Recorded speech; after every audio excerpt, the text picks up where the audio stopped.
So it sounds like the coalition will press ahead with that. I know you obviously, as we showed at the top of the program, the Premier there in Queensland is keen for that to happen and says his police force would be happy to enforce it. I want to bring you to another story in the wake of Bondi, a story broken on Sky News this afternoon by Andrew Clennell. And it relates to a victim of the Bondi terror attack, Rosalie Schickberg.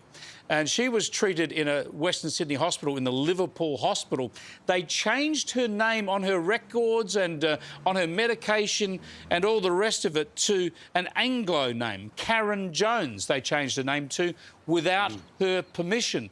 Now, she worries that this was to protect her from staff at the hospital. We remember that horrible case still before the courts where some nurses were wishing death upon Jewish patients. Here's what the New South Wales Health Minister, Ryan Park, has had to say.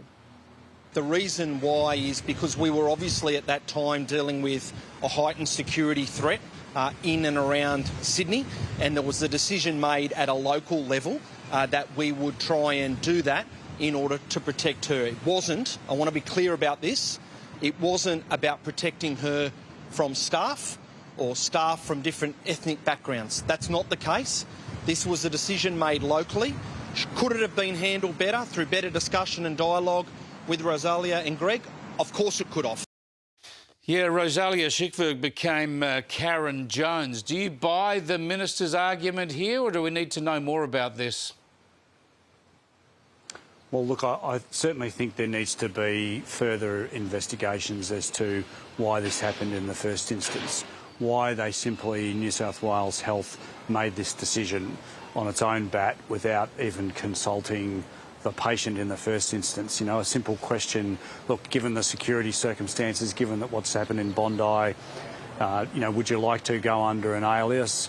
It would seem to me to be a perfect question to ask, but unfortunately it wasn't. And I saw the piece from Andrew Clennell, and clearly Rosalie is very upset, and I think she's got good reason to be upset. Yeah, it's an extraordinary thing to happen, especially without your consent. We'll see what the follow-up is there. I want to get back to federal politics and the Liberal leadership. Do you support Susan Lee staying in the job? You betcha I do, Chris. I think Susan Lee has done an absolutely outstanding job. It's the most difficult job in Australian politics, particularly at the moment. And what I think is lost on a lot of people is that the last news poll identified that Susan is the preferred Prime Minister in Victoria and Queensland, and amongst women, she's the preferred Prime Minister across the country.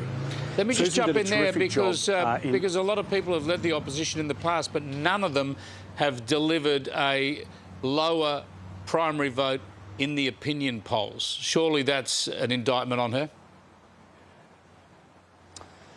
Well, it's been a very difficult time for everybody. I think that there is obviously there is a movement, there's an anger towards Anthony Albanese and everything that he's done, whether it be, his response to Bondi or his mismanagement of the economy.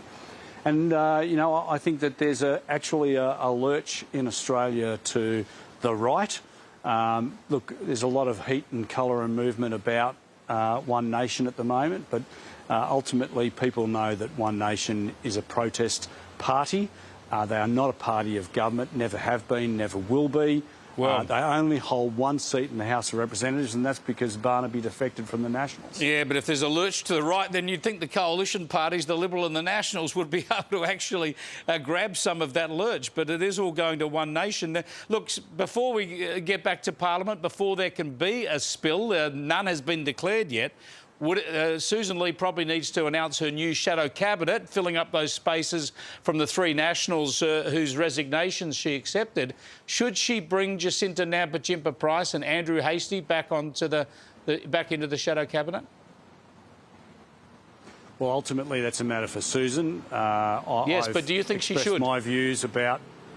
Well, look, Chris, I'm not going to give you, a blow-by-blow description of the conversations I've had with Susan. I've offered my gratuitous, unsolicited advice to Susan on that. It's not just three members, but Chris, I think ultimately Susan's in a difficult spot here because once you go past that lexicon, once you pass that point of appointing a fully Liberal frontbench, once you've done that, it's very hard to take those positions off some of those people and return them to the Nats. And that's what I think Susan's really grappling with at the moment, because we all want to get the Libs and the Nats back together in a coalition, or at least on my side we do. We're stronger together. We're better together. The country needs an effective opposition, and that is best done through a Liberal national coalition. And as you rightly point out, it wasn't just those three who resigned. Of course, those three resignations she accepted triggered the walkout of all the Nats. So there's a stack of frontbench positions up for grabs. You'd think she'd have to bring in Andrew Hastie and Jacinta Nampijinpa Price, but that would create all sorts of trauma as well. Thanks for joining us, Andrew. I appreciate it.